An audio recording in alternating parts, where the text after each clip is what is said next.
Okey, baik, ini dia lampu suluh daripada Sofin model SF26. okey, 2000 lumen dan boleh pergi hampir 1 km jarak suluhan dia. okey, body full alloy aluminium. Alright, ada turbo mode sekali. Ni dia, hampir 1 kilo dia boleh pergi lampu ni. okey, bukan biasa-biasa geng. okey, ni dia punya lampu, memang padu. Sofin SF26. Tu dia geng. So jom kita pergi kita on, kita tengok padu tak padu lampu ni.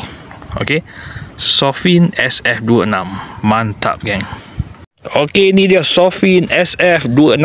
okey, jom kita on. Ini mode yang pertama, paling malap. Mode kedua, okey, ni mode yang kedua. okey, mode ketiga, ini mode yang ketiga, nampak. Ini mode yang keempat. Ini mode yang keempat. okey, tekan lagi mode kelima. Mode kelima, nampak dia punya cahaya memang padu. okey, tekan lama-lama sikit. Tu dia strobe light. okey, tekan 2 kali SOS light. okey, tekan lagi 2 kali, dia flash macam tu, nampak padu tak padu. Tu dia. Untuk turbo mode dia macam ni. Kita terus tekan button 2 kali, 1 2, pum, ambil kau. Ni lampu dia. okey, SF26 boleh pergi hampir 1 km. Boleh suluh langit tu, nampak. Bukan nak bohong.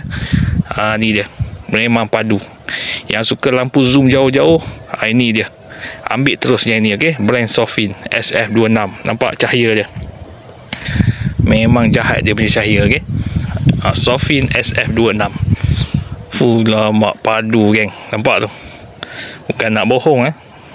Tu dia punya cahaya, brand original daripada Sofin, model SF26. SF26, nampak tu, jahat betul cahaya dia, terang. Yang ni dia boleh pergi hampir 1 kilo dia punya cahaya. okey, so tunggu apa lagi, tekan beg kuning terus dekat bawah. okey, Sofin SF26, mantap geng. Assalamualaikum, bye bye.